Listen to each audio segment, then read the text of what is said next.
If you want to colorize an image starting with a color photo, what you would want to do is have your image. If you're going to create a colorization effect with an image that starts out as a color image, you will have to make a selection.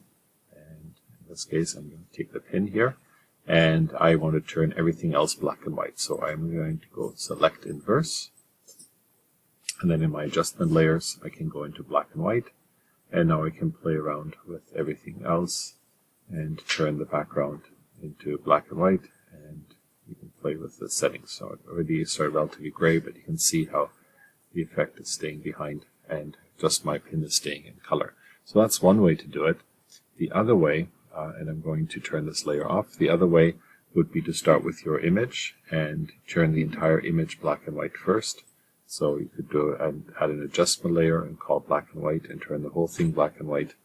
And then once you are okay with that image, then make your selection. I'll make that again here. And you can tell the selection is harder to make now because it's picking up all the other black and white items here. It's no longer a red pin. I'm going to select that. And now I can add a new layer, adjustment layer, a solid color. And I can pick now a different color, let's say green, and say OK. And then I want to play with the blending modes. So I want to multiply, for example, and I can play with the opacity. And now I can add different colors rather than the color that was there originally.